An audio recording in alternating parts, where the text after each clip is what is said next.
ዛሬ ደግሞ እንግዲህ አብረን ጌታን ልናመልከውና ልናገለግለው በዚህ መጥተናል። በጣም ደስ የሚል ቀን ነው። ደስ የሚልበት እንግዲህ ዋናው ነገር ምንድነው? እንግዲህ እግዚአብሔርን ልናመልከው እንደገናም ደግሞ በፊቱ እንድንሆን አሜን። በፊቱ እንድንሆን ብቻ ሳይሆን እንዲናገረን ጭምር ነው የምንመጣው አሜን። እንግዲህ እሁድ በምንመጣበት ጊዜ ወይም ጌታን በምንፈልግበት ጊዜ ሁሉ ጊዜ የኛ ትልቁ ዓላማ ምንድነው? ወይም ደግሞ የምንፈልገው ነገር ሁሉ ጊዜ ጌታን ኢንካውንተር እንድናደርገው እንፈልጋለን አሜን። ምክንያቱም በብዙ አቅጣጫ በብዙ ስራ በብዙ ነገር ውስጥ ቢዚ ከሆነ በኋላ እነዛ ነገሮች ሁሉ ትተን በዚህ ቀን አይኖቻችን ወደ ጌታ የምናነሳበት አሜን። ጌታም ደግሞ ለኛ የሚናገርበት እንደገናም ደግሞ እግዚአብሔር ሐሳቡን ለኛ የሚያስታውቅበት ቀን ስለሆነ በዚህ ጌታን እጅግ አድርገን እናመሰግናለን አሜን። ጌታ ኢየሱስ ክርስቶስ ጌታ ነው። እግዚአብሔርን እጅግ አመሰግናለሁ ስለዛሬ። ስለዚህ የእግዚአብሔርን ቃል ዛሬ የምንካፈለውን ጌታ እንደው እንዲያበራልን አሜን፣ እንዲናገረን አንድ ነገር ይዘን ከዚህ እንድንወጣ የእግዚአብሔር መንፈስ እንዲረዳን አሜን እንጸልያለን። ሃሌሉያ። እግዚአብሔር አምላካችን ሆይ እናመሰግንሃለን። ክብር ሁሉ በሰማይ በምድር ለአንተ እንሰጣለን። ወደ አንተ መጥተናል ጌታ ዛሬ ወደ አንተም ደግሞ ቀርበናል አምላካችን ሆይ አንተን ልናገኝህ በፊትህም ደግሞ እግዚአብሔር አምላክ ሆይ ክብርህን እናይ ዘንድ ያንተም ክብር በመካከላችን በራሳችን ላይ እንዲሆን በህይወታችን ላይ እንዲሆን በልጆቻችን ላይ እንዲሆን በዚህ ቦታ መጥተናልና እግዚአብሔር አምላካችን ሆይ ከሰማይ በሆነው በረከት ሁሉ አንተ ባርከን። በጌታ በኢየሱስ ክርስቶስ ስም እንጸልያለን። አቤቱ ስላንተ ማወቅ የሚገባንን አንተም ደግሞ እግዚአብሔር አምላካችን ሆይ በልብህ በሐሳብህ ውስጥ ደግሞ እግዚአብሔር ሆይ እንደርስበት ዘንድ የፈለከውን ማንኛውም ያንተን እቅድ ዛሬ እንድትገልጥልን አቤቱ እግዚአብሔር አንተ ከኛ ጋር እንድትሆን እንጸልያለን። ስለ ሁሉ እግዚአብሔር ሆይ እናመሰግንሃለን፣ ከፍ ከፍ እናደርግሃለን። አሜን። ክብር ለጌታ ይሁን። ጌታ እናመሰግናለን። እግዚአብሔር እንግዲህ በክርስቶስ ኢየሱስ አዲስ ፍጥረት ስላደረገን በጣም ጌታ እናመሰግናለን። አሜን። ምን ስለሆንን? አዲስ ፍጥረት ሆነናል። ክብር ለጌታ ይሁን። አዲስ ፍጥረት ስንሆን እንግዲህ እግዚአብሔር ምንድነው እሱ? በዛ ውስጥ እንግዲህ እግዚአብሔር ያለው የራሱ ሐሳብ አለ። ያም ሐሳብ ምንድነው እሱ? ጌታ ካልገለጠልን በስተቀር ብዙዎቻችን ልንረዳው አንችልም። ስለዚህ እግዚአብሔር በዚህ ወደዚህ እውነት ወደዚህ ሪሌሽንሺፕ ስላመጣን ጌታን እጅግ አድርገን እናመሰግነዋለን። አሜን ሃሌሉያ። ክብር ለጌታ ይሁን። ዛሬ የእግዚአብሔርን ቃል የምንጀምረው ሁላችንም እስቲ ወደ ፕሮቨርብ ወይም ደግሞ ምሳሌ 19:21 ላይ ሁላችንም የምናወጣና በዚህ ቦታ ላይ ያለውን ክፍል ካነበብን በኋላ አይ ቲንክ እዚህ ጋር ያደርጉታል። ይሄ እንትኑ እዚህ ጋር ዲስፕሌይ ቢያደርጉት እዚህ እንትን ከምል ክብር ለጌታ ይሁን። ሁላችንም እስቲ እንነሳ፣ እስቲ እንደ ልማድ እንነሳና ምሳሌ ላይ ካወጣን በኋላ በዚህ ቃል ላይ ጌታ እንዲናገረን ኦኬ ኦራይት። ምን ይላል መጽሐፈ ምሳሌ 19:21 ላይ እና 19:21 ላይ በሰው ልብ ብዙ ሐሳብ አለ፣ የእግዚአብሔር ምክር ግን እርሱ ምን ያደርጋል? ይጸናል። እስቲ እንደገና እንበለው ሁላችንም። በሰው ልብ ውስጥ ብዙ ሐሳብ አለ፣ የእግዚአብሔር ምክር ግን እርሱ ይጸናል። አሜን። እንግሊዘኛው ላይ ምንድነው የሚለው? በእንግሊዘኛው ምንድነው የሚለው? in the minds of man ይላል። there are a lot of plans ነው የሚለው። ብዙ ፕላኖች አሉ።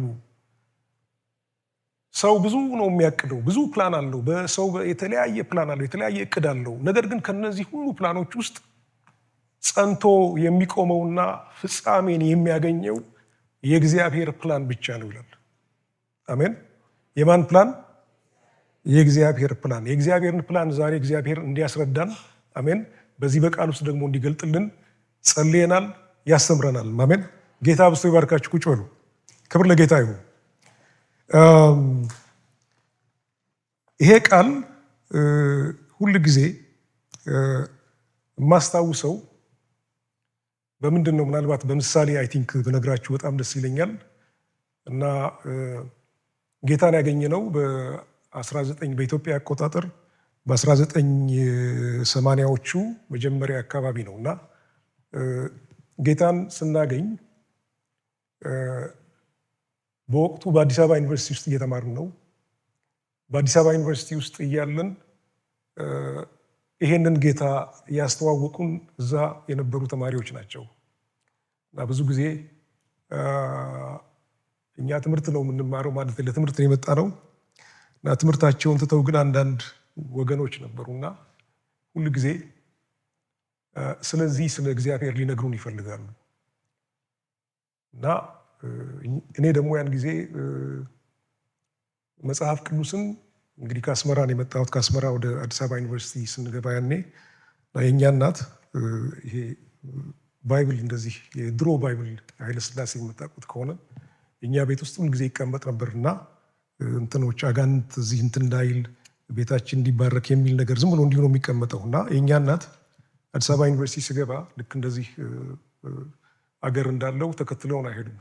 እና እዛ ምን አለችኝ፣ በል እንግዲህ ልጄ እኔ የምሰጥህ ነገር ይህንን የእግዚአብሔር ቃል ነው አለችኝ። ግን በዚህ በእግዚአብሔር ቃል ውስጥ ግን ምን እንዳለ የኔ እናት አትረዳም። ግልጽ ነው። እና በኦርቶዶክስ ውስጥ ነው ያለችው። ግን በዚህ ውስጥ ግን አንድ የሆነ ነገር ሊኖር እንደሚችል፣ ይሄ ነገር ከብዙ ነገር ከህልም ከተለያዩ ነገሮች ሊከላከል እንደሚችል አይ ቲንክ የተገነዘበች ይመስለኛል። እና ስለዚህ ምን አለችኝ፣ ልክ ሲሄድ ልጄ ሆይ ይሄንን መጽሐፍ ቅዱስ ሁሉ ጊዜ ከትራስህ ስር እንዲህ አድርገህ ተኛ። አሜን። ግን በዚህ ውስጥ ምን እንዳለ እሱ አታውቅም። እና ልክ ከዛ በኋላ ይሄንን የእግዚአብሔር ቃል ተንተርሼው ተኛለሁ። ግን በዚህ ውስጥ ግን ምን እንዳለ አላውቅም። አሜን። በዚህ ውስጥ ምንድን ነው እሱ ያለው?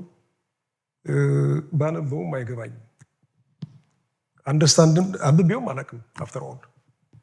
እና ከዛ በኋላ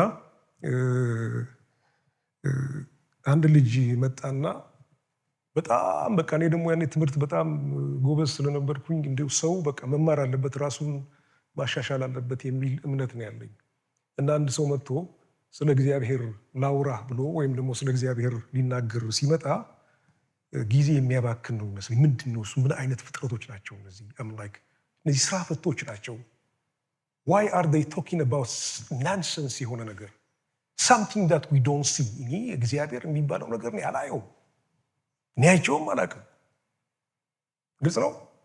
ስለ አንድ ስለሚታይ ነገር ወይም ስለ ቢዝነስ ነገር ወይም የሆነ ታንጂብል የሚጨበጥ ሊጨበጥ የሚችል ነገር ስለዚህ ነገር ቢያወሩ ለምን አያወሩም? ምን ሆነዋል እነዚህ ሰዎች? እና ይሄንን በምልበት ጊዜ ከዛ በኋላ አንድ ቀን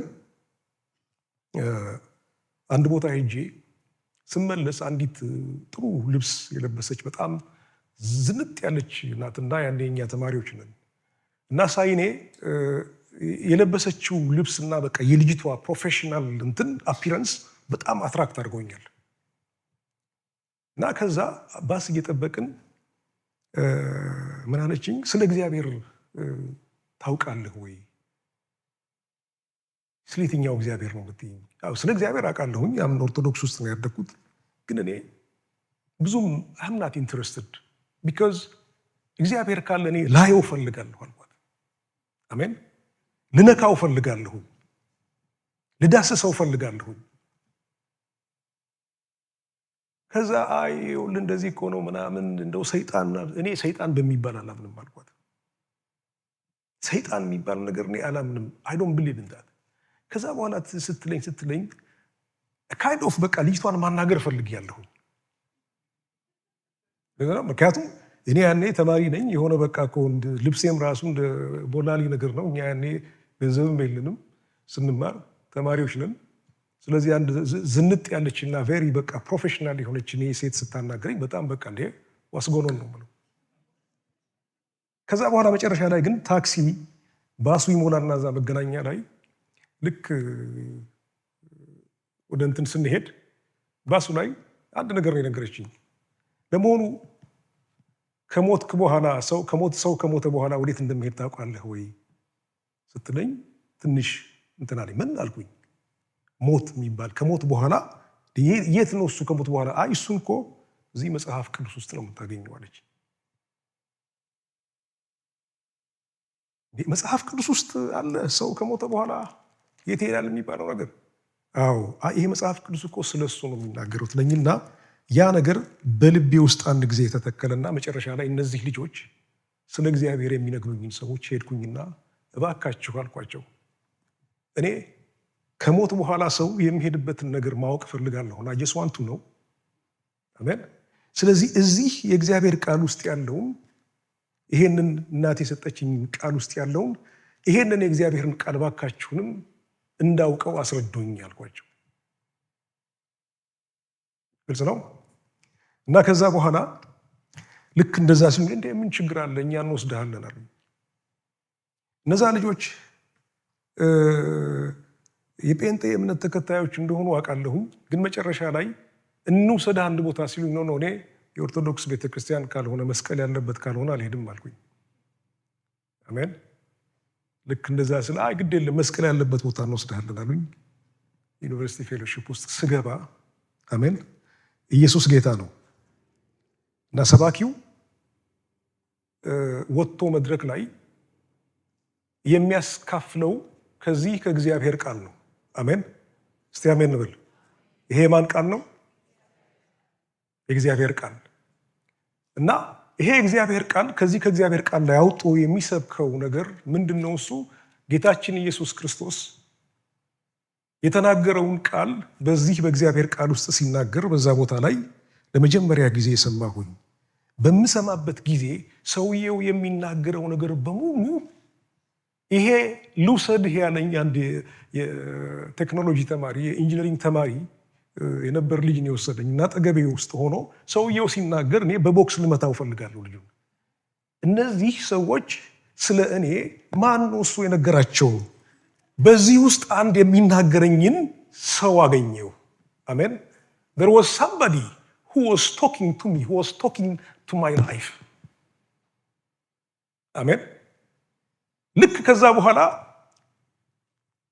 እኔ ገና እሱን ልጠይቀው ሳስብ ጌታን የምትቀበሉ ይሄ ጌታ በቃ ሸክማችሁ የከበደ እናንተ ሁሉ ወደ እኔ ኑ እኔም ደግሞ አሳርፋችኋለሁ ይላል እሱ ሲል እንዴት እንደተነሳው አላወቅኩትም።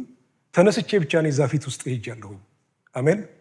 ልክ እዛ ቦታ ላይ ተጸልዮልኝ ከተመለስኩ በኋላ ከዛን ጊዜ አንስቶ አሜን ይሄ ስለ እግዚአብሔር ሲወራ የነበረው ስለ እግዚአብሔር ይወራ የነበረው ነገር ስለ እግዚአብሔር ይነገር የነበረው ነገር ስጋ አውጥቶ እውነተኛ እንደሆነ እግዚአብሔር በዚህ በቃል ውስጥ የሚናገር አምላክ እንደሆነ አሜን እግዚአብሔር በዚህ በቃል ውስጥ የሚገኝ አምላክ እንደሆነ እግዚአብሔር በዚህ በቃል ውስጥ ደግሞ ለኛ ራሱን ሊገልጥልን እንደሚፈልግ ያን ጊዜ ገባኝ። አሜን። እስቲ አሜን እንበል። ጌታ ኢየሱስ ክርስቶስ ጌታ ነው። ዛሬም ደግሞ እግዚአብሔር ሃሌሉያ ፕሬዝ ዘ ሎርድ ዛሬም ደግሞ ያ እግዚአብሔር እኔን ያን ጊዜ ጌታን እንድቀበል እንድወስን በቃሉ በኩል ይናገረኝ የነበረው አምላክ ዛሬም ሕያው ነው፣ ይናገራል።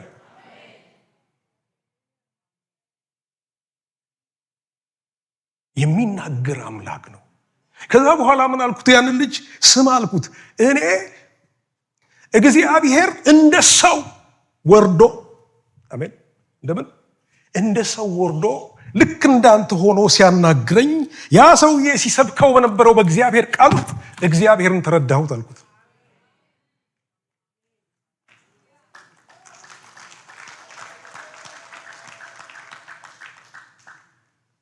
ኢየሱስ ጌታ ነው።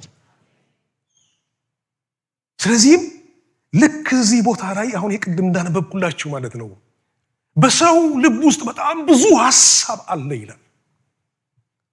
በሰው ልብ ውስጥ በጣም ብዙ ሐሳብ ብዙ ፕላን ነው የምናደርገው እኛ we have a lot of plans in our life ግን በዚህ በምድር ላይ በምናስባቸው ሐሳቦች በዚህ በምድር ላይ ህይወታችንን ሁሉ ኦኩፓይ ባደረጉት በነዛ ነገሮች ውስጥ ማለት ነው ከነዛ ነገሮች ይልቅ ግን ከነዚህ ሐሳቦች የበለጠ ሌላ የተሻለ እግዚአብሔር ለኛ የሚያስበውን እቅድ እንድናውቅ መጽሐፍ ቅዱስ ይፈልጋል። አሜን። ምን እንድናውቅ ይህንን እቅድ እንድንረዳ ጌታ ይፈልጋል። ስለዚህም ልክ ይሄ እውነት ከገባኝ ጊዜ አንስቶ ሄጄ ለተማሪዎች እዛ ለነበሩ ዩኒቨርሲቲ ተማሪዎች የመሰክርላቸው ነገር ምንድነው? እሱ ስሙ፣ እግዚአብሔር ሕያው ነው። አሜን። እግዚአብሔር ምን ያደርጋል? ይናገራል። እግዚአብሔር ድምፅ አለው። እግዚአብሔር እጅ አለው። እግዚአብሔር ይዳስሳል። እግዚአብሔር ይነካል። he is like us እንደኛው አይነት ጆሮ አለው። እንደኛ አይነት አሜን ምን አለው? ጆሮ አለው፣ እጅ አለው፣ ድምፅ አለው፣ ይናገራል። ይሄንን ጌታ እናስተዋውቃችሁ እያልን በጣም ስለ ጌታ እንመሰክር ነበረ። ስለዚህ ይሄንን በምናደርግበት ጊዜ አንድ የተነሳውን ጥያቄ በዛ መንገድ እንግዲህ እግዚአብሔርን ቃል ላስረዳችሁና ወደ ዋናው ሐሳባችን እንሄዳለን። ዋናው ሐሳባችን ምንድነው? ይሄ እንግዲህ እግዚአብሔር ይሄ ለኔ የተገለጠው እግዚአብሔር ይሄ ለእናንተ የተገለጠው እግዚአብሔር ለእናንተ ያለው ሐሳብ ምንድነው? እሱ የእግዚአብሔር እቅድ ምንድነው? እቅዱ ምንድነው? እሱ የእግዚአብሔር እቅድ እና ይሄንን የጌታ ቃል በመሰክርበት ጊዜ አንዱ የገጠመኝ ቻሌንጅ ምንድነው? እንግዲህ እንደምታውቁት አዲስ አበባ ዩኒቨርሲቲ ውስጥ ያሉ ወይም ዩኒቨርሲቲ ውስጥ ያሉ ተማሪዎች የአእምሮ ሰዎች ናቸው አይደለ? የአእምሮ ሰዎች ስለሆኑ እነዚህን የአእምሮ ሰዎች ልክ እኔ ድሮ አስብበት በነበረበት መረጃ የእግዚአብሔርን ሐሳብ ላካፍላቸው አልችልም። ስለዚህ ጌታ አንድ ቀን ለአንዱ የመሰከርኩለት እያለ ምን የሚል ነገር ነገረኝ? ጌታን ላስተዋውቅህ እፈልጋለሁ። በክርስቶስ ኢየሱስ ስላንተ ሕይወት ሞትን ሞቶ ላንተ ተነስቷል። የዘላለም ሕይወት ይሰጥሃል እና በቃ መንግሥተ ሰማያት ትገባለህ በሚለው ነገር ላይ ይሄንን እየነገርኩት እያለ በዚህ ክፍል ላይ ማለት ነው ምን ብሎ ጠየቀኝ አለኝና እኔ ይሄ እግዚአብሔር የምትለውን ሰምቻለሁኝ፣ መጽሐፍ ቅዱስ ላይ በጀነሲስ ላይ አይቻለሁኝ፣ ግን እኔ አሁን ከራሴ ችግር አኳያ ነው ላናግርህ የምፈልገው። ምክንያቱም እኔ ዲስፕሌስድ የሆንኩኝ የቀድሞ መከላከያ ምናምን የሚባል ያኔ ኢህአዴግ በገባ ጊዜ ነው። በዛ ጊዜ ዲስፕሌስድ የሆንኩ ሰው ነኝና በጣም ብዙ ሰቆቃ አይቻለሁ በህይወቴ ውስጥ። ብዙ ሰዎች ሲሞቱ ያለሁ፣ በጣም ብዙ ስቃይ አለ እዚህ ምድር ላይ። ለምንድን ነው እሱ እግዚአብሔር ይሄን ነገር የፈቀደው? እንደው እግዚአብሔር ለምንድን ነው እኛን ከፈጠረ በኋላ ወደዚህ ችግር ውስጥ እንድንገባ ያደረገበት ትልቅ ምክንያት ምንድን ነው? እሱ ይሄ ነገር ስለማይገባኝ አሁን እኔ እግዚአብሔር ያድንሃል፣ እግዚአብሔር ይፈውስሃል፣ የዘላለም ሕይወት ይሰጥሃል ብትለኝ አላምንም። ግን እስቲ አስረዳኝ። ዋይ አም ላይክ ማን ነው እሱ እግዚአብሔር? who is he? I just want to know about him. ስለዚህ ምን አልኩት? እየጸለይኩኝ ያለ የእግዚአብሔር ቃል አንድ ነገር በውስጥ ያመጣ። እሱ ምንድን ነው? አይ ቲንክ የእግዚአብሔር ማንነት ለሰዎች በሚገለጥበት ጊዜ የእግዚአብሔርን ማንነት ሰዎች ሲያውቁ እግዚአብሔር ለነሱ ይገለጣል ብዬ አምናለሁ። አሜን። እስቲ አሜን እንበል። እግዚአብሔር ማንነቱን ለሰዎች በሚገልጥበት ጊዜ ሰዎች እግዚአብሔርን ኢንካውንተር ያደርጋሉ። ከዚህ የተነሳ ምን አልኩት? ስማ አልኩት፣ አንድ ነገር ልንገርህ። አንተ ጦር ሰራዊት ቤት ነበርክ አይደል? እኔም ጦር ሰራዊት ቤት ኦልሞስት ያው ቤተሰቦቼ ስለነበሩ ስለ አንድ ነገር ልንገርህ። በብሉይ ኪዳን ጊዜ እግዚአብሔር ያደረገውን ነገር መጽሐፍ ቅዱስ ላይ ሬከርድ ሆኖ እናየዋለን። ይሄ ምንድነው? እሱ እግዚአብሔር አዳምን ፈጠረው። አዳምን ከፈጠረው በኋላ ግን አዳም በሰራው ኃጢአት ምን ሆነ? ከእግዚአብሔር ተለየ። ከተለየም በኋላ ይሄ ሁሉ የምታየው መከራ ሁሉ ደርሶበታል። ግን እዚህ ጋር ማወቅ ያለብህ ነገር የእግዚአብሔርን እቅድና የእግዚአብሔርን ሐሳብ ትረዳለህ ወይ ስለው፣ አይ ምንድነው እሱ ያስረዳኛል። እሺ ገነት ውስጥ የሆነውን ነገር በምን ላስረዳህ አልኩት። በወቅቱ አስመራ ነበር ያ ሰው ከኛ ጋር። ልክ እኛ ከመምጣታችን በፊት የመፈንቅለ መንግስት ተካሂዶ ነበር ያኔ ላይክ ሚሊተሪሊ። ምናልባት ብዙዎቻችሁ እዛ ነበራችሁ ታስታውሱ ይሆናል። እና ያ መፈንቅለ መንግስት በተደረገ ጊዜ በወቅቱ የነበረው መንግስት እነዛን መፈንቅለ መንግስት ያደረጉትን ሰዎች እዛ በነበርንበት ቦታ ፊት ለፊት ነው በጥይት የመታቸው። ሬሳቸው በቃ በምድር ላይ ነው የቀረው። ለምንድን ነው እሱ? ዋይ ዱ ዩ ቲንክ አም ላይክ ይሄንን ለምን መንግስት አደረገ? ወይል ኩዴታ ነው። ኩዴታ ማለት ምንድነው? እሱ በጣም ትልቅ በደል ነው። ካፒታል የሆነ ስልህ ክራይም ነው። this is how they should be executed። ይሄ ነው ከአፍሪካ ወይም ደግሞ ከተለያየ ሀገር የምንማረው።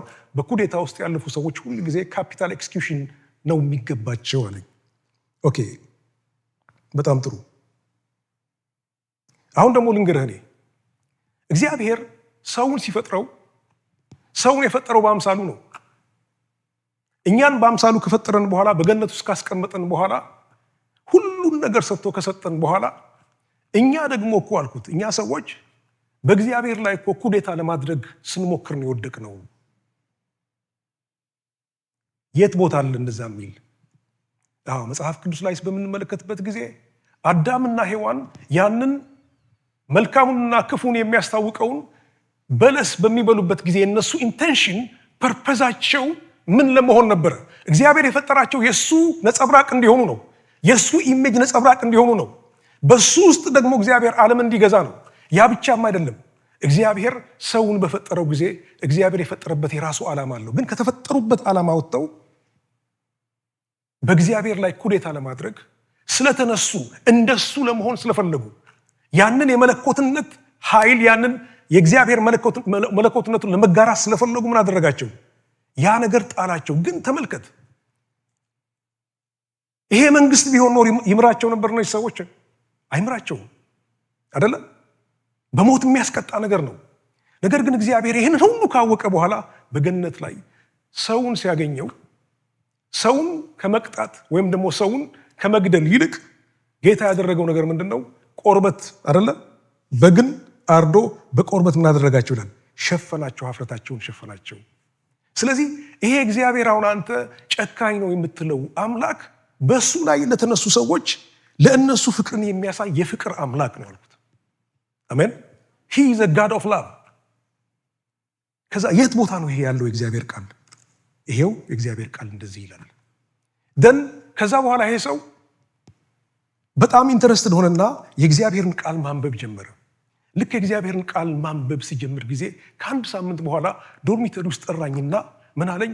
ሄይ ይሄ አንተ ስትለው የነበረው እግዚአብሔር በሚገርም ነገር በዚህ በቃል ውስጥ ምን አደረገኝ? ተናገረኝ። አሜን። ስለዚህ እግዚአብሔር የት ይገኛል ብንል እግዚአብሔር የት ነው የሚገኘው? እሱ በዚህ በእግዚአብሔር ቃል ውስጥ። አሜን። ኢየሱስ ጌታ ነው። ስለዚህ እግዚአብሔርን ስንፈልገው እናገኘዋለን። ነገር ግን እግዚአብሔር እኛን የፈጠረበት ትልቁ ዓላማ ምንድን ነው እሱ ብለን ይሄን ደግሞ እኛ እንድናውቅ ያስፈልገናል። ክብር ለጌታ ይሁን። አሜን። ለምንድን ነው የፈጠረን ጌታ? what was the reason? ሪዝኑ ምንድን ነው እሱ እግዚአብሔር?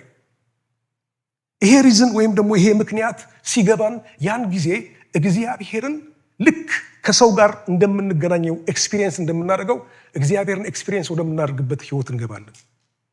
አሜን።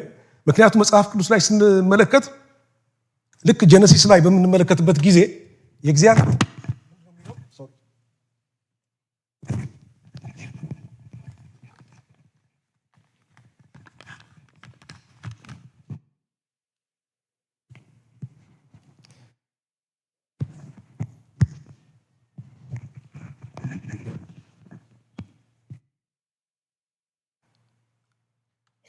ይሰማል? ሄሎ። እሺ፣ ክብር ለጌታ ይሁን። ስለዚህ ይህንን ፓርት ነው ዛሬ የምናየው። በጣም አጭር አድርገን እናየዋለን። የእግዚአብሔርን ዓላማ እንመለከታለን። አሜን። እግዚአብሔር ለምን ፈጠረን? why did he create us? what is the reason?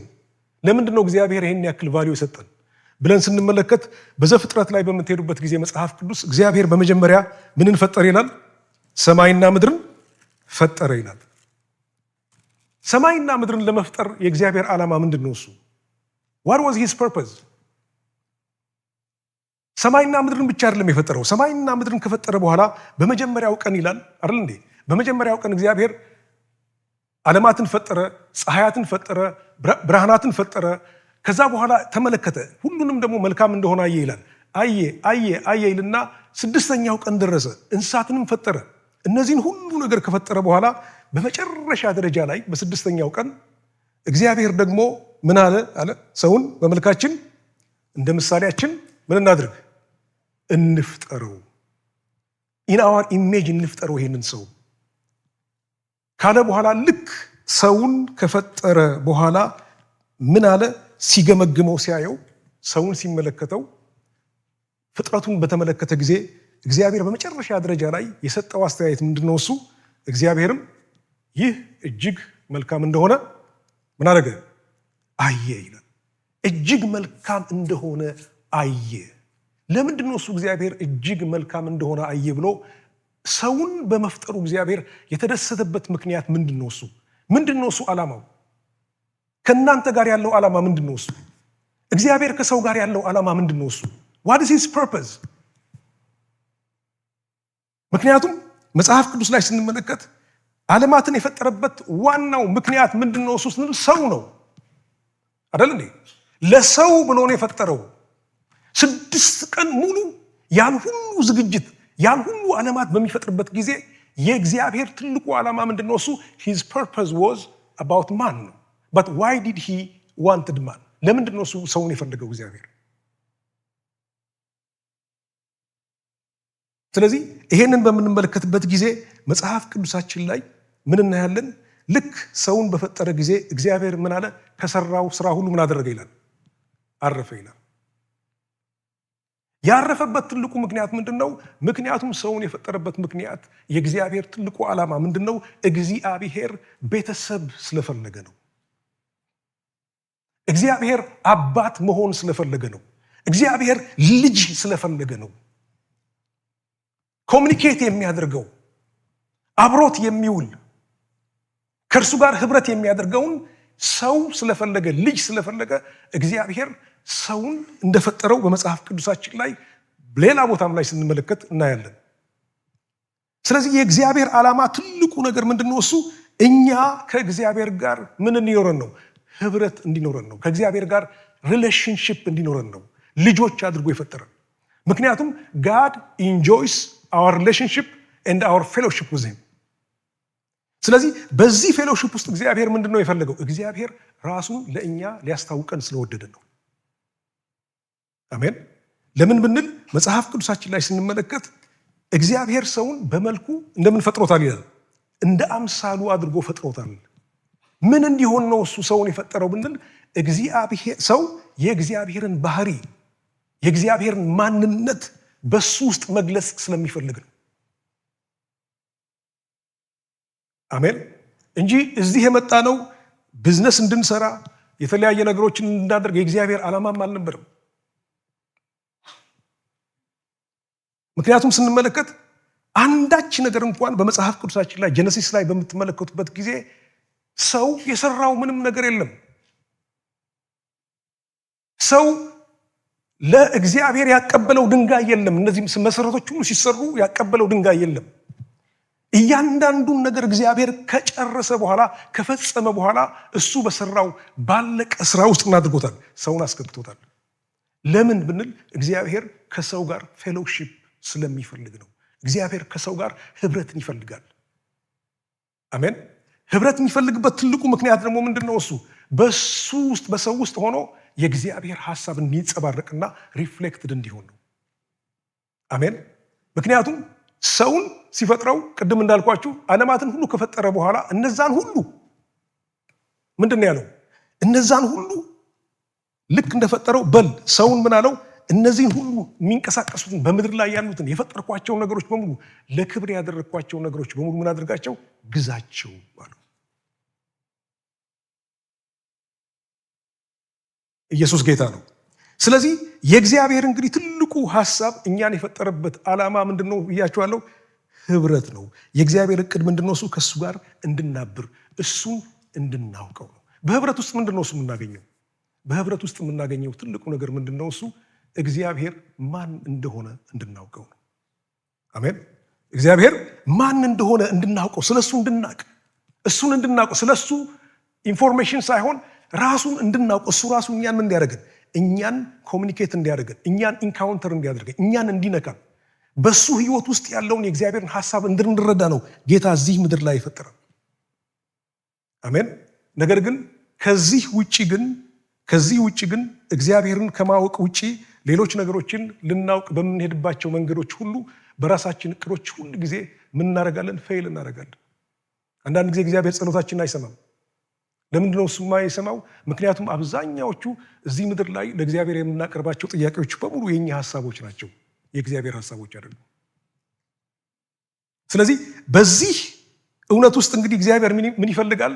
የእሱን ባህሪ በእኛ ውስጥ ሪፍሌክት ማድረግ ይፈልጋል። ከዚህ ውጪ ሌላ ሐሳብ የለውም፣ ሌላ እቅድ የለውም እግዚአብሔር። ክብር ለጌታ ይሁን። አሜን። ስለዚህ መጽሐፍ ቅዱሳችን ላይ እግዚአብሔር ሰውን ሲያስበው ምን ሊሰጠው ፈለገ? ትልቅ ክብር ሊሰጠው ፈለገ። አሜን። ያ ክብር ምንድነው? እሱ ወደ እረፍቱ በማስገባት የራሱን ህይወት ምን ሊያደርግ ፈለገ?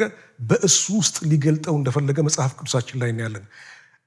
ይሄንን በተመለከተ እስቲ ሁለተኛ ጴጥሮስ ምዕራፍ 1 ቁጥር 4 ላይ ስንመለከት ወይም ደግሞ ሁለተኛ ጴጥሮስ ምዕራፍ 1 ከ2 እስከ 3 ያለውን ሁላችንም እናወጣ። እዛ ላይ ይሄንን የእግዚአብሔርን ሐሳብ በተመለከተ የእግዚአብሔር ቃል የሚናገረውን ነገር እናገኛለን። ኢየሱስ ጌታ ነው። አሜን። ሰከንድ ፔተር ሁላችንም እናወጣለን። ሁለተኛ ጴጥሮስ ላይ ያለውን ክፍል አውጥተን እናነባለን።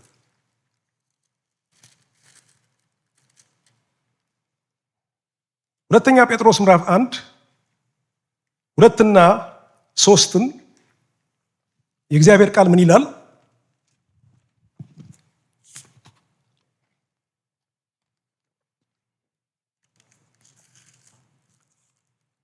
ከዛ ላይ አነበዋለሁኝ።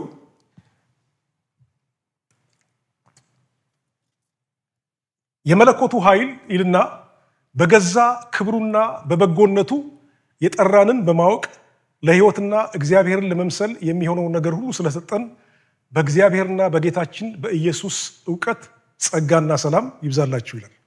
አሜን። ሁለተኛ ጴጥሮስ ላይ ስንመለከት የመለኮቱ ኃይል እግዚአብሔር ይሄን ሁሉ ኃይል የገለጠው ይሄን ሁሉ ኢንቨስት ያደረገበት ዓለማት ላይ ይሄ ሁሉ ኢንቨስት አድርጎ እኛን የፈጠረበት ትልቁ ዓላማ ምንድነው? በእኛ ክብር ሳይሆን በእኛ ዝና ሳይሆን በገዛ ክብሩና በጎነቱ የጠራንን እንድናውቀው ነው። to know him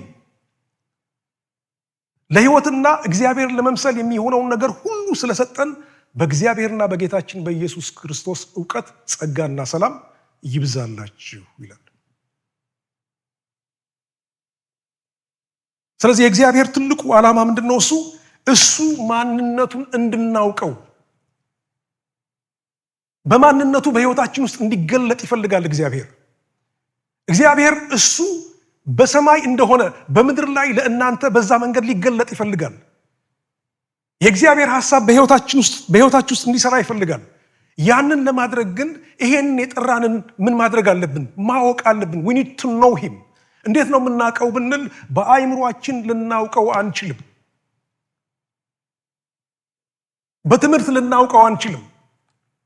ሰዎች ሊነግሩን አይችሉም።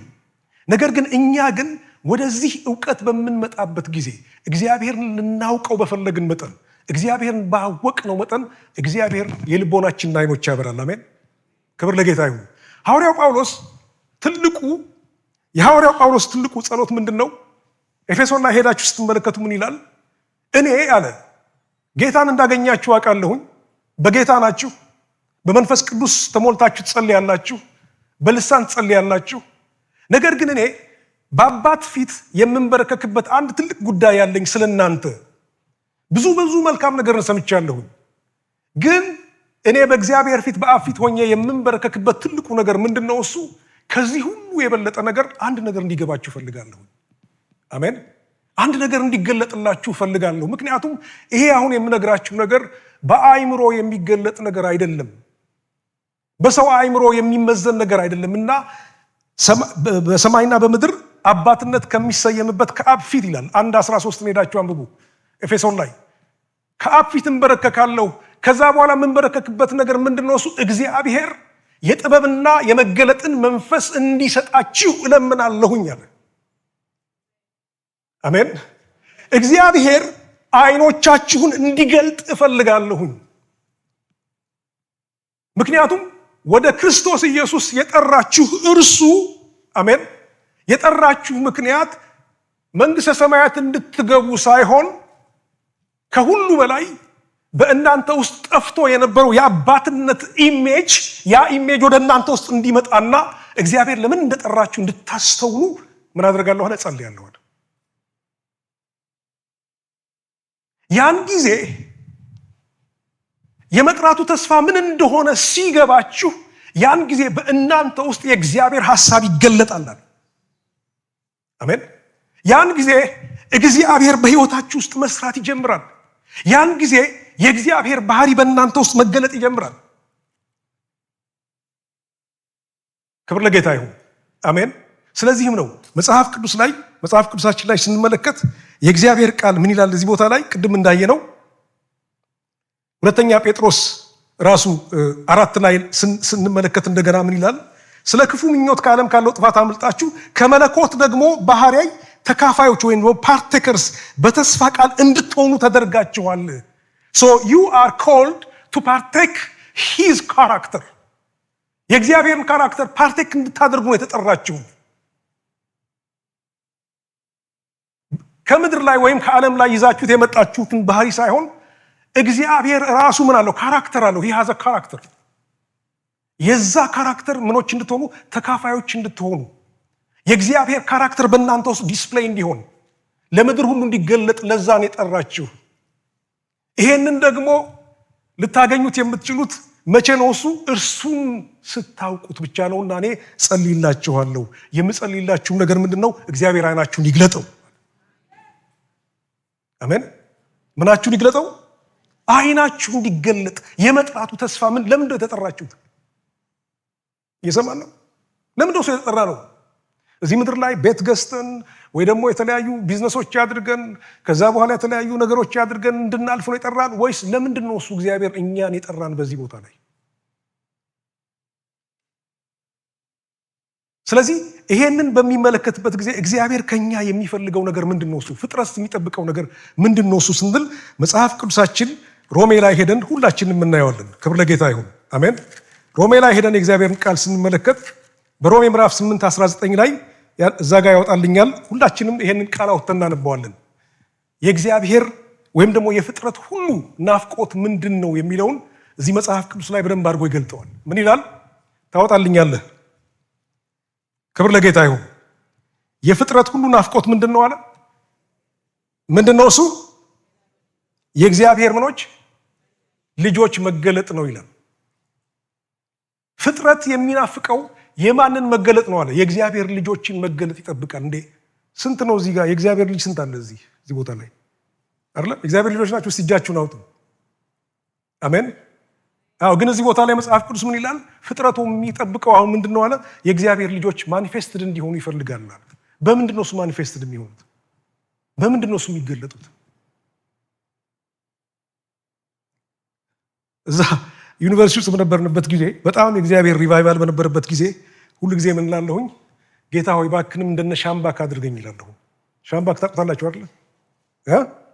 የእግዚአብሔር ሰው በቃ ይሄ ተአምር የሚሰሩ በቃ ይሄ ዊልቼር ሲደረጋ ያለው ከዛ ማታ መጣና በምንድን ነው በዚህ በመስታወት ላይ ራሴን እንደ ሻምባክ አድርጌ በቃ ባክንም ጌታ ሆይ ግለጠኝ፣ መገለጥ አለብኝ ይል ነበር። ከዛ አንድ ቀን እየጸለይን ጌታ ምን አለኝ? አይ እኔ እኮ እንደ ሻምባክ እንድትሆን አይደለም የጠራሁህ አለኝ። አሜን። እኔ እኮ ሚራክል አልፈልግም አለኝ። እኔ እኮ አንተን የጠራሁህ ሚራክል እንድትሰራልኝ፣ ተአምራት እንድትሰራ ወይ ደግሞ ታላላቅ ነገሮች እንድታደርግ አይደለም። ስለዚህ ምንድን ነው እሱ የማደርገው ስል እኔ የምፈልገው ከአንተ ቁጭ ብለህ ብቻ እንድትሰማኝ ነው አለ ጌታ። አሜን። እኔ ከአንተ የምፈልገው ምንድን ነው? አንተን ማግኘት ነው የምፈልገው። I just want to have fellowship with you። ከዛ በዛ ውስጥ እኔ ራሴን ላንተ መግለጥ ነው የምፈልገው። ከዛ ጊዜ በኋላ ይሄ ነገር ከገባኝ በኋላ ምን ማድረግ ጀመርኩኝ? እግዚአብሔርን አሜን መፈለግ ጀመርኩ። የምፈልገው ለምንድነው መሰለው? ጌታ ሆይ እኔ ካንተ ጋር በምውልበት ጊዜ ያንተ ካራክተር ያንተ ማንነት በህይወቴ ውስጥ እንዲገለጥ ይሄንን ብቻ ነው የምፈልገው አልኩ። አሜን።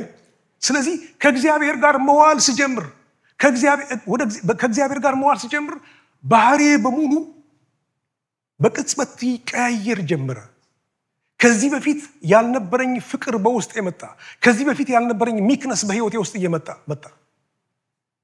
ስለዚህ እግዚአብሔርን ባወቅነው መጠን እግዚአብሔር በተገለጠልን መጠን ይሄንን አይነት ካራክተር በእኛ ውስጥ ማን ይፈልጋል መሰላችሁ? ዓለም ይፈልጋል። አሜን። ፍጥረታት ይፈልጋሉ። ስለዚህ በአሁኑ ጊዜ በቤተ ክርስቲያን ውስጥ ያለው ትልቁ ችግር ምንድነው? እሱ እግዚአብሔርን የሚፈልግና ከእግዚአብሔር ጋር ህብረት የሚያደርግ ሰው ምን አለ? ችግር አለ። ከዚህም የተነሳ ብዙ ካራክተሮች እናያለን በቤተ ክርስቲያን ውስጥ ዳግመኛ በተወለዱ አዲስ ፍጥረት በሆኑ በመንፈስ ቅዱስ ሙላት በሚጸኑ በተሞላን በሚሉ ሰዎች ውስጥ የምናያቸው አንዳንድ ባህሪያቶች አንዳንድ ጊዜ ያስደነግጡናል። ከየት አምጥቶት ነው ይሄንን ባህሪ? ከየት የመጣ ባህሪ ነው? ምክንያቱም ከእግዚአብሔር ጋር የሚውሉ ከእግዚአብሔር ጋር ህብረት ያላቸው ሰዎች ሁሉ ጊዜ የእግዚአብሔርን ባህሪ ያንጸባርቃሉ። አሜን። ከእግዚአብሔር ጋር የሚቆዩ በእግዚአብሔር ፊት ሁሉ ጊዜ የሚተጉና የእግዚአብሔርን ፊት የሚፈልጉ ሰዎች ሁሉ ጊዜ ተነስተው በሚነሱበት ጊዜ በውስጣቸው የሚፈሰውና በፊታቸው የሚታየው በውስጣቸው የሚታየው ነገር ሁሉ ጊዜ ምን አይነት ባህሪ ነው? እሱ የእግዚአብሔር አይነት ባህሪ በህይወታቸው ውስጥ ይገለጣል። ስለዚህ አሁን እዚህ ቦታ ላይ ሲናገር ምን ይላል? ይሄኛው ክፍል እንግዲህ የእግዚአብሔር ልጆች የሚላቸው እዚህ ጋር እግዚአብሔር ማን ነው? ፍጥረት የእግዚአብሔር ልጆች መገለጥ ይጠብቃል ካለ በኋላ በዚህ ክፍል ላይ የግሪኩ መጽሐፍ ምንድነው የሚለው? ሳንስ የሚለውን ወይም ልጆች የሚለውን ሂዎስ ብሎ ይተረጉመዋል። ሂዎስ ይለዋል። ሌላ ቦታ ላይ ግን ይሄንን ሳንስ ኦፍ ጋድ የሚለውን ደግሞ ቴክነን ብሎ ደግሞ የግሪኩ ያስቀምጠዋል። በሁለቱም መካከል ዲፈረንስ እንዳለ የግሪኩ ትርጉም ያስረዳል።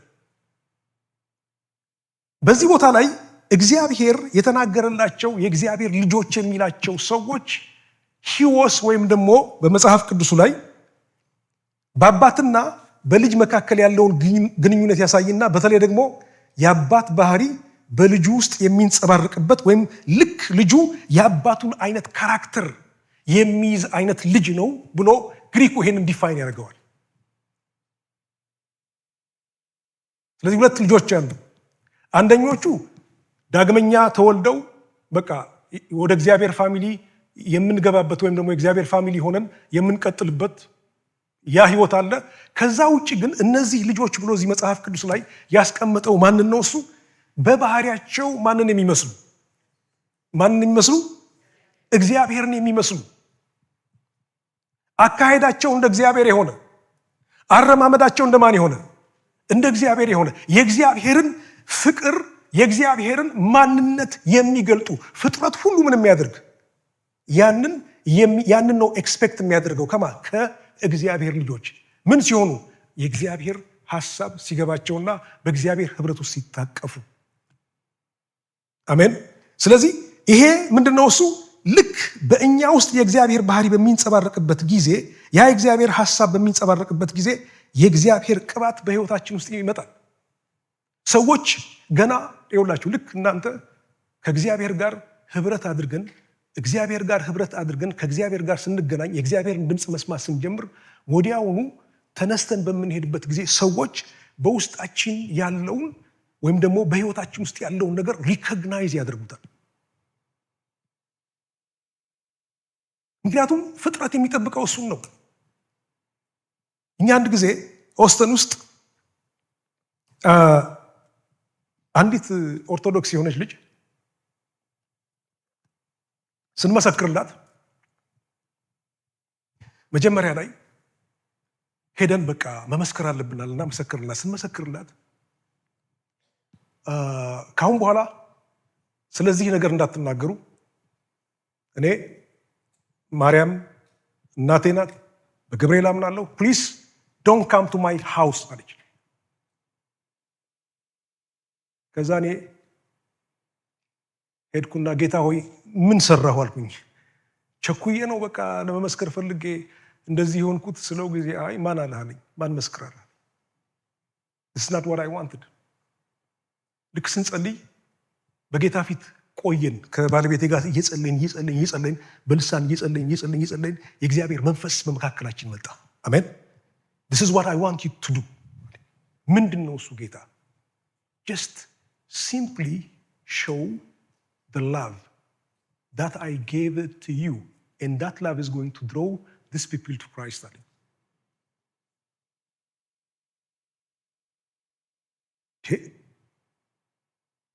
ለካ እኛ ሄደን የምንመሰክርበት ወይ ደግሞ ወረቀት ስለሰጠናቸው ስለተናገርናቸው ምን ሳደረግናቸው ሰዎች የሚለወጡ ይመስላል። ለካ የሚገርመው ነገር ፍጥረት ሁሉ የሚለው ጌታን የማያውቀው ሰው ሁሉ ለካ እኛን በሚመለከትበት ጊዜ እኛ በእግዚአብሔር ዘንድ የዋልን ሰዎች ከሆንን የእግዚአብሔር የባህሪው መንጸባረቅ በህይወታችን ውስጥ ሲኖር ለካ ሰዎች ያንን ነገር ሊመለከቱ ይችላሉ። አሜን። ግን ያ ህይወት ከሌለን ያ ህብረት ከእግዚአብሔር ጋር ከሌለን ያ ግንኙነት በቤታችን ከጌታ ጋር ከሌለን ያ ፐርሰናል ሪሌሽንሺፕ ከሌለን በምንም አይነት መንገድ የእግዚአብሔር ባህሪ በእኛ ውስጥ ሊገለጥ አይችልም። ከዛ በኋላ ነው ኦኬ then we started to go ከባለቤቴ ጋር ይሄድን እንጠይቃቸዋለን ይዘናቸው እንሄዳለን የሆነ ቦታ ላይ ሻይን ጋብዛቸዋለን but we didn't tell them about Christ። ለምን ተናግረውናል? አትንገሩን ስለ ክርስቶስ አንፈልግም እኛ ብለውናል። ከዛ በኋላ አንድ ቀን ያው ልጄም አለ እዚህ ጋር መጥቷል ዛሬ። አሁን በኋላ መጣችና አንድ ቀን ባለቤቷን እንዲህ እነዚህ ሰዎች በጣም የተለዩ ሰዎች ናቸው ያላቸው ፍቅር በጣም ይገርማል። ስለዚህ አለችና መጣችና ልጆቻችሁ የት ነው የሚሄዱት? አይ እዚህ ሴሌብሬሽን የሚባል ቸርች ያለ እዛ ነው የሚሄዱት። በቃ የኛም ልጆች ከናንተ ጋር ይሄዳሉ።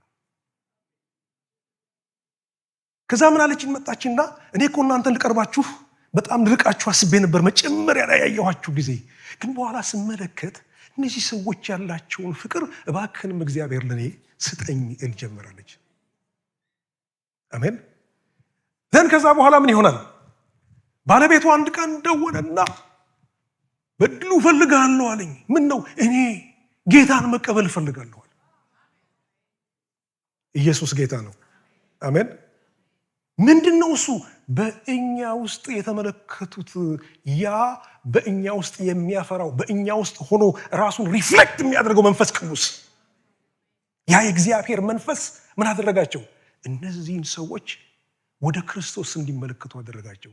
ልክ መጥቶ ከሌሊቱ 1 ሰዓት ላይ መጥቶ ቤታችን እዛ ቴክሳስ ነው ከጸለይንለት በኋላ ልክ ተነስቶ ወይኔ ባለቤቴ ይሳል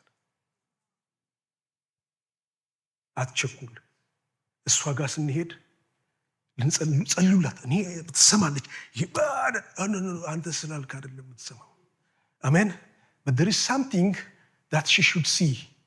አሜን። መንፈስ ቅዱስ በስራ ላይ በህይወታችሁ ውስጥ በሚሆንበት ጊዜ ኢየሱስ ጌታ ነው። አሜን። የብዙ ሰዎችን ህይወት ትወርሳላችሁ። ስለዚህ ያቺ ልጅ ቤቷ ሄደን እንጸልይ ስንላት አይ እኔ ኦርቶዶክስ ቸርች ፕሮግራም አለኝ እና እናንተ ጸልዩ ብላ ያው ባሏ ስላስገደዳት ነው ልትሄድ ስትል መጨረሻ ላይ እሺ የእግዚአብሔርን ቃል አንብቤ ጸልያለሁ ብዬ ስለኛ ታረደ ምናምን የሚለው ኢሳይያስ ላይ ያለው ስለኛ ሆነ የሚለው ቃል ብቻ ነው ተናግረን ጸልይ ሲል ቆይ ይሄ ኢየሱስ ነው እንዴ እንደዚህ ስለኛ የታረደው? ደሙን ያፈሰሰው እሱ ስለኛ ነው እንዴ ብላ እዛው ማልቀስ ጀመረች። and she accepted Christ as her Lord and Savior። ሲጸለይላት ተመልከቱ። ኢየሱስ ጌታ ነው። ዛሬ እቺ ሴት እዛ ኦስተን ውስጥ ባለው ቸርች ውስጥ የምታገለግል ሰው ሆናለች። ሁሉ ጊዜ she communicates with us because she saw who Christ is in our life።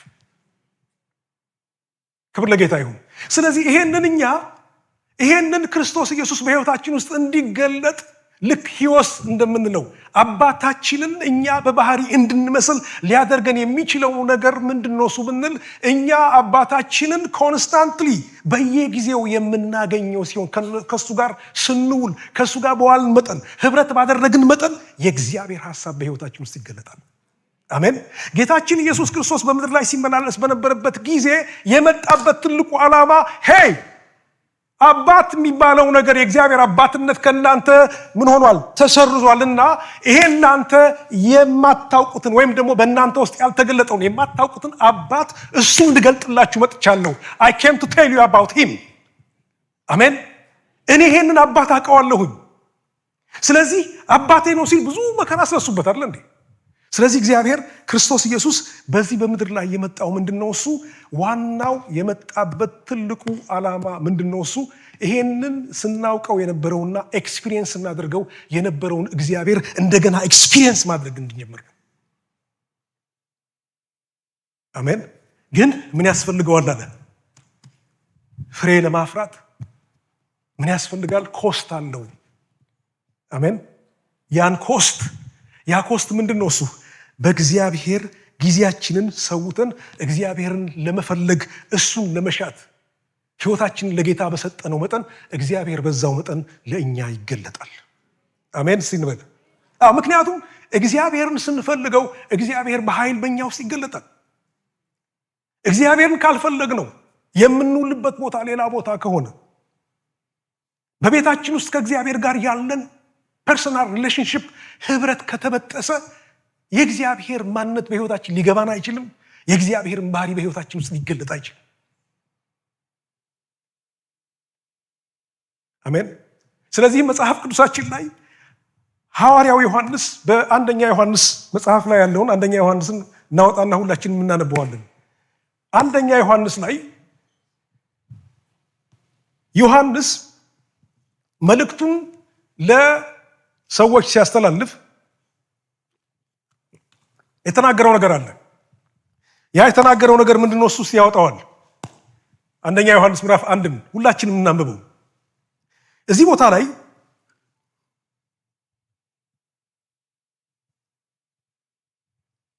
እሺ ያወጣው ነው። አንደኛ ዮሐንስ ምዕራፍ 1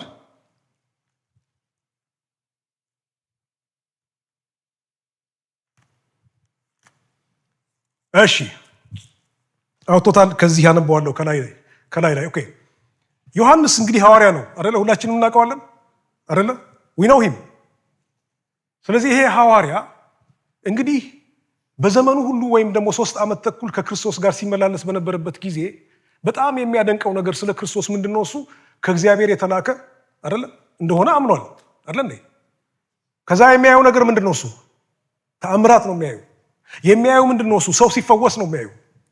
ድንቅ ሲሆን ነው የሚያየው። ከዛ ውጭ የተመለከተው ነገር ምንድነው? እሱ የክርስቶስ ኢየሱስ ከሞት መነሳት ነው አይደለ? ይሄ በራሱ ተአምር ነው።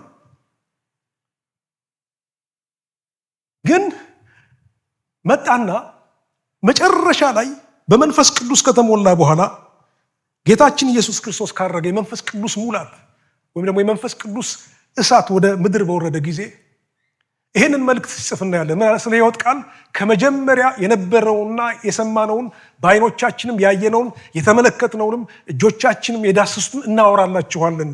we're talking to you about ስለ ሕይወት ቃል word of life ብሎ በዚህ ቦታ ላይ የሚያስቀምጠው እሱ ኤክስፒሪየንስ ስላደረገው በምድር ላይ አብሮ 3 ዓመት ተኩል ሲመላለስ ከነበረው ከክርስቶስ ጋር ነው ያይዘው የሚናገረው። ስለዚህ ነው አሁን ዛሬ እኛ የምናወራላችሁ ነገር ይሄን ነው። አንድ ነገር ተገልጦልናል። እኛ በዚህ ሁሉ ውስጥ የተገለጠልን ነገር ምንድነው? ስለተፈወሱ ሰዎች አይደለም፣ አይናቸው ስለበሩ ሰዎች አይደለም።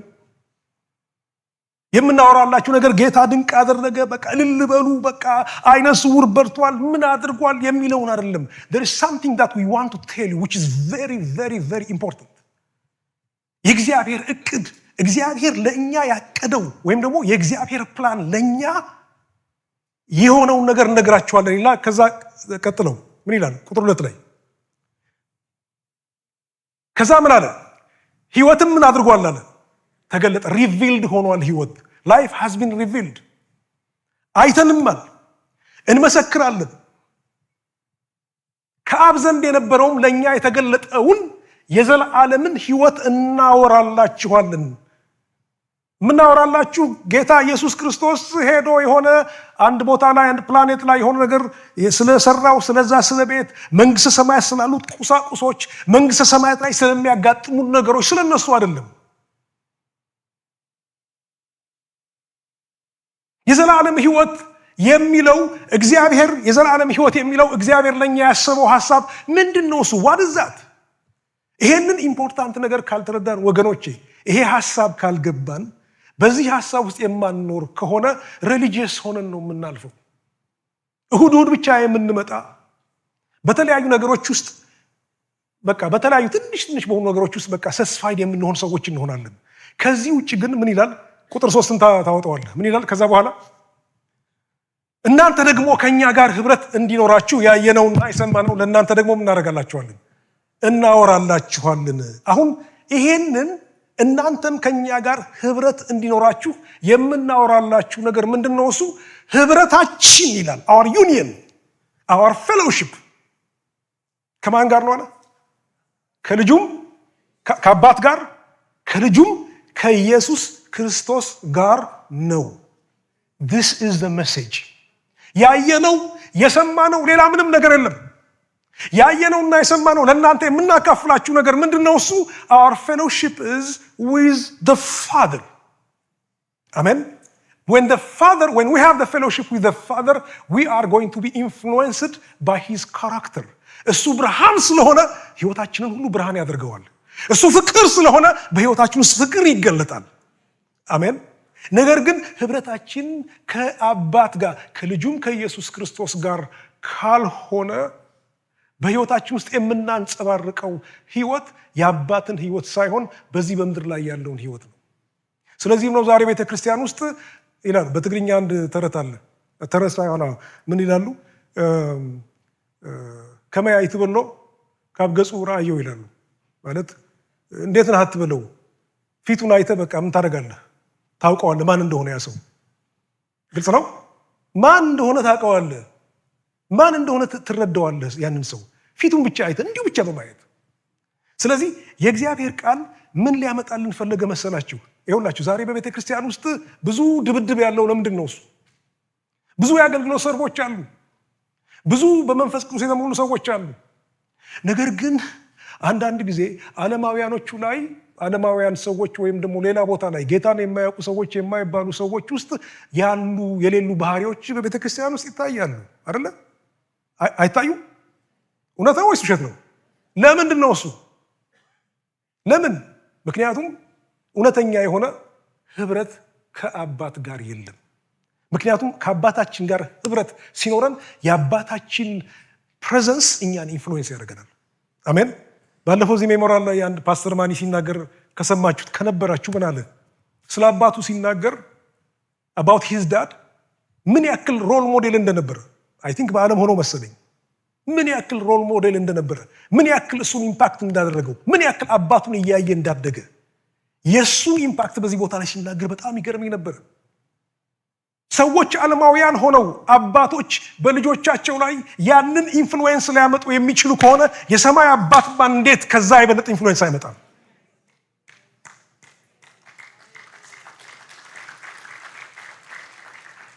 ክብር ለጌታ ይሁን። አሜን። የሰማይ አባት እውነቴን ነው የምላችሁ። እኔ በጣም ደስ ይለኛል እዚህ ቸርች ውስጥ ጌታ ይባርካችሁ። በጣም ጥሩ ፓስተሮች ያሏችሁ፣ ጥሩ አገልጋዮች ያሏችሁ። በጣም ስመጣ መጀመሪያ ቅርብ ጊዜ ነው የመጣ ነው ስናይ በጣም ደስ አለ። እንደዚህም ብዙ ሀበሻ ያለበት ቸርች አለ እንዴ? ከዛ በኋላ የጸሎት ፕሮግራም አለ ሲሉን በጣም ደስ አለን። we just want to pray with ከዚህ ህዝብ ጋር አብረን እንጸልያለን ብለን አዳር ፕሮግራም አለ። አዳር ፕሮግራም አለ አሜሪካ ውስጥ። የሚገርም ነገር ነው። አሜዚንግ። እኛ የምናውቀው አገር ቤት ነው። ስለዚህ አዳር ፕሮግራም ላይ ልክ ከዛ በኋላ አዳር ፕሮግራሙ ላይ ስንሄድ አዳር ፕሮግራሙ ላይ ያሉት ሰዎች በጣም ጥቂት ሰዎች እንዴ እነዛ እሁድ የምናያቸው ሰዎች ይታሉ ሰዎች የሰማን ነው። ለወቅሳችሁ ብዬ አይደለም። እኛ መገኘት ያለብን ትልቁ ቦታ the point of contact የሚባለው የት ነው? እሱ ፕሬየር ሃውስ ላይ ነው። ጌታ ኢየሱስ ክርስቶስ በልጅነቱ በጠፋበት ጊዜ እነ ማርያም አንድ ቀን ሙሉ ፈልገው ካጡት በኋላ ስሙ በአባቴ ቤት እንደምገኝ አታውቁምን አላቸው። አሜን። በጸሎት ቤት እንደምገኝ እግዚአብሔርን የምገናኝበት ቦታ ላይ እንደምገኝ እንዴት አታውቁም? ምክንያቱም ከእግዚአብሔር ጋር ህብረት የምናደርግበት ቦታ የምን ቦታ ነው? የጸሎት ቦታ ነው። አሜን። የግድ ዚኑ አልላችሁም፣ ግን በቤታችሁ ሆናችሁ አሜን። in your life please ልክ ጌታ እንዳለው ለአንዲት ሰዓት እንኳን ምን አላደረጋችሁ ማለት ልትተጉ እንዴት አልቻላችሁም? ምክንያቱም የጌታችን የኢየሱስ ክርስቶስ ህይወት ምሳሌው ምንድነው? እሱ ብንል መጽሐፍ ቅዱስ ላይ ስትመለከቱ 80% of his ministry was always going to the desert and always talking to his dad. አይደለ? በጣም ጥቂት ጊዜ ነው መጽሐፍ ቅዱስ ላይ በጣም ጥቂት ጊዜ ነው ተአምራት ነው ያደረገው። ወንጌልን እየሰበከ በሄደባቸው ጊዜያቶች ሁሉ ጊዜ ለሱ ዋና መሰረት የነበረው ነገር ምንድነው? እሱ ከእግዚአብሔር ጋር ያለው ምንድነው? እሱ ህብረት። ሲበሉት እንደገና ህብረት፣ ከእግዚአብሔር ጋር ያለው ህብረት ነው። ስለዚህ ከዛ ቀጥሎ ያለውን አንብበን እንጨርሳለን። ምን ይላል ከዛ በኋላ? ሶስተኛ አራተኛ ኦኬ። ደስታችሁም ደግሞ እንዲፈጸም ይህንን እንጽፍላችኋለን። አሁን ደስታችሁ እንዲፈጸም አሜን። ደስታችሁ ምን እንዲሆን እንዲፈጸም ይህን እንጽፍላችኋለን። አሜን። ምክንያቱም እግዚአብሔር ከሁሉ በፊት የሚፈልገው ነገር ምንድነው መሰላችሁ ወገኖቼ? ይሄ እዚህ ምድር ላይ ያፈራችሁት ንብረት አንድ ቀን ምናልባት ነገም እኮ ስለ ነገ አትጨነቁ ይላል አይደል?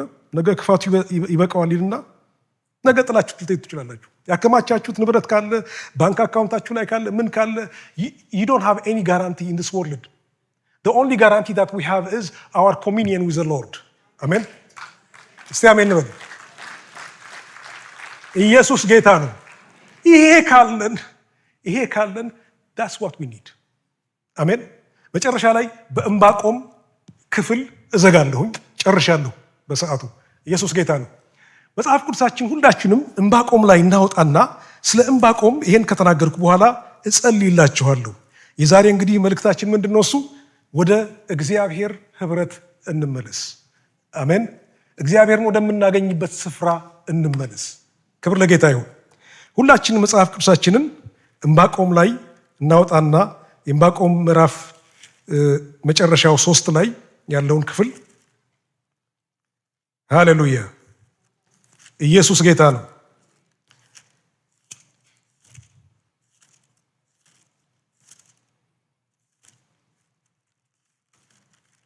ሐባከክ ላይ ሁላችንም እናወጣለን።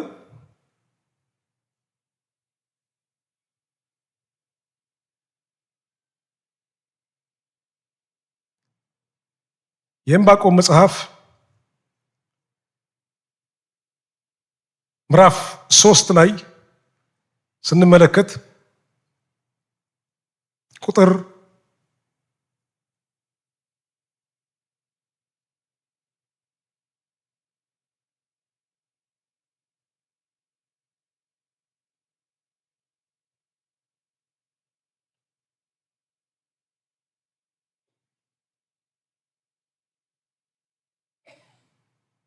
16 እስከ 19 ያለውን ክፍል አንብበን እንጨርሳለን።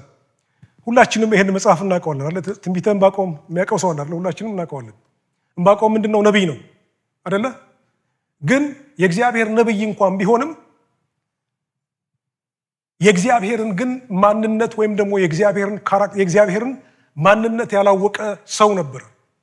ትንቢት ብቻ ይናገራል፣ ነገር ግን የሚያገለግለውን ጌታን ማን እንደሆነ አልገባውም በጭራሽ። እግዚአብሔር ደግሞ እሱ ከጠራቸው ሰዎች የሚፈልገውን ነገር ያላወቀ ነብይ ነው። ዕንባቆም በዚህ በመጽሐፍ ቅዱሳችን ላይ ስንመለከት ሁልጊዜ እንዳያችሁት ዕንባቆምን ስታነቡ ዕንባቆም የሚታወቀው በምንድን ነው? እሱ ባይ ኮምፕሌኒንግ ነው። ኮምፕሌን በማድረግ ነው። ኮምፕሌን የሚያደርገው ነገር ምንድን ነው? እሱ ትንቢት እግዚአብሔር ይናገርበትና ከዛ በኋላ የሚፈጸመው ነገር ሌላ ነው። እሱ የሚያውቀው እስራኤል የተቀደሰ ሕዝብ እንደሆነ የተቀደሰ ኔሽን እንደሆነ ነው። ነገር ግን በየጊዜው በህይወት ውስጥ የሚመለከተው ነገር ምንድነው? ሶርያውያኖች እየመጡ ንብረታቸውን ይወስዱባቸዋል፣ ያሰቃያቸዋል፣ ሴቶቻቸውን ይወስዱባቸዋል። ይሄ ሁሉ ሲሆን ሁልጊዜ በእግዚአብሔር ፊት እየመጣ የሚናገረው ነገር ምንድነው? እሱ እግዚአብሔር ሆይ ምን ነው? የት ሄደህ ነው? እግዚአብሔር ችግሮችን ብቻ የሚሰማ ችግር የሚሰማ ወይም ደግሞ አንድ አቃቤ ሕግ ወይም ደግሞ ዳኛ አድርጎ ነው እሱ የሚያስበው። ስለዚህ ምን ይላል? ይመጣና ይሄን እኮ እንዲያድርገብን እኛ ጻድቅ እያልን ሶርያውያኖች ጌታን የማያውቁ ሰዎች ንብረታችንን ወሰዱ፣ ይሄው ስንት ጊዜ ያፈራ ነው፣ ቤቶቻችን ተወሰዱ፣ እነዚህ ሁሉ ነገር ሆኑ አለ። ልክ እንደዛ ሲል እግዚአብሔር ደግሞ የበለጠ እንዲያውም እሱ ከጠየቀው የበለጠ ደግሞ እንደገና ሶርያኖቹን ይልክባቸዋል። ከዛ በኋላ ግራ ገባው። ምንድነው እሱ ግራ የገባው? አይ እኔ ይሄ እግዚአብሔር የሚባለው የማገለግለው በፊቱ የምቆመው እግዚአብሔርን አላውቀውምና አትሊስት ምንድነው እንዴ የሚናገረኝን መስማት አለብኝ። who is he? ማን ነው እሱ? ስለዚህ ይሄ ሰው ነብይ ነው፣ ግን ከእግዚአብሔር ጋር ህብረት የለውም። ከእግዚአብሔር ጋር ህብረት ስለሌለው የእግዚአብሔር ማንነት ለሱ የተገለጠ አይደለም፣ አያውቀውም ጌታ። ስለዚህ ምን አደረገ? ሄደና ካሁን በኋላ አለ እኔ በቃ አቁም ያለሁ አለ። አሁን I need to find him, I need to meet him, I need him to talk to me። እኔ እንዲናገረኝ ይፈልጋለሁ፣ ይሄ እግዚአብሔር እንዲናገረኝ ይፈልጋለሁ። ልክ ከዛ በኋላ ምን አለ? አሁን እኔ በመጠበቂያ ላይ ቆማለሁ አለ። መጨረሻ ላይ 16 ቁጥር ላይ አላለም እንደዛ? አዎ። ከዛ ምን አለ? በመጠበቂያ ላይ እቆማለሁ፣ የሚናገረኝንም እሱን ምን አደርጋለሁ? እሰማለሁ አለ። ልክ በመጠበቂያው ላይ በቆመ ጊዜ at the point of contact በህብረት ወደ ህብረት በመጣ ጊዜ ከእግዚአብሔር ጋር ፌሎውሺፕ በጀመረበት ጊዜ የእግዚአብሔር መንፈስ ተናገረው። አሜን። ምን አለው? ከዛ ልክ ጌታ ከተናገረው በኋላ አይ አለ ካሁን በኋላ የነበሩ ጥያቄዎቹ በሙሉ ተመልሰዋል አለ። ምንድነው እሱ ጥያቄ? እኔ ጥያቄ አሁን የዚህ የምድሩ ነገር አይደለም አለ። የእንጀራ ጉዳይ አይደለም፣ የሚስት ጉዳይ አይደለም፣ የወይን ጉዳይ አይደለም። ለካ ነገሩ እንደዛ አይደለም። እኔ ለካ እግዚአብሔር የመረጠኝ፣ እግዚአብሔር እቅዱን በእኔ ውስጥ እግዚአብሔር ፕላን ሲያደርገኝ እኔን ሲጠራኝ ለካ እኔ በሱ ደስ እንዲለኝ እንጂ ባለኝ ነገር ደስ እንዲለኝ አይደለም ማለት። አሜን። ስለዚህ ምን አለ? ምንም እንኳን በለስ ባታፈራ ነው፣ የወይን ፍሬ እርሾች መብልን ባይሰጡ፣ በጎች ከበረት ቢጠፉ፣ ላሞችም ደግሞ በጋጥ ውስጥ ባይገኙ I don't care from now onwards I saw who I am with ከማን ጋር እንደሆንኩ አውቃለሁ፣ እሱንም ደግሞ ተገልጦልኛል። ካሁን በኋላ ምን አለ? እግዚአብሔር ምን አለ? እኔ ግን በእግዚአብሔር ምን ይሆናል? ደስ ይለኛል፣ በመድኃኒቴ የማምላክ ሐሴትን። ከዛ እግሮቼን እንደምን ያደርጋል? እንደ ዋላ እግሮች ያደርጋል፣ በከፍታዎችም ላይ ያስኬደኛል። ደስታዬ አሜን። ማን ነው እሱ አለ? እግዚአብሔር ነው። ስለዚህ ምን አለ? I'm not going to complain about anything. I know the solution and the solution is ከእግዚአብሔር ጋር ህብረት እንዲኖረኝ ማድረግ ነው። ስለዚህ ወገኖቼ እግዚአብሔርን ማየት ትፈልጋላችሁ? እግዚአብሔር በእናንተ ውስጥ እንዲገለጥ ትፈልጋላችሁ? እግዚአብሔር በእናንተ ውስጥ እሱ ያስበውን ስራ እንዲሰራባችሁና እንድታልፉ ትፈልጋላችሁ? Please stop all other plans and come to his plan which is like fellowshipping ከሱ ጋር ህብረት ማድረግን ለማድረግ ኑ። አሜን። ቤተክርስቲያናችሁ ይሄ ቤተክርስቲያን በጣም ብዙ ፋሲሊቲዎች አሉት፣ ብዙ የጸሎት ቤቶች አሉት፣ የጸሎት ፕሮግራሞችም አሉ። አሜን። ብዙ የሚጸልዩ ወገኖች አሉ እዚህ። ያን በቃ ይሄ ጌታን እየፈለግን የእግዚአብሔር ሐሳብ በህይወታችን ውስጥ ተገልጦ እዚህ ምድር ላይ ላሉ ሰዎች እንድንተርፍ ጌታ ይርዳን። አሜን። እስቲ ሁላችንም እነሳለን። ሃሌሉያ። ኢየሱስ ጌታ ነው።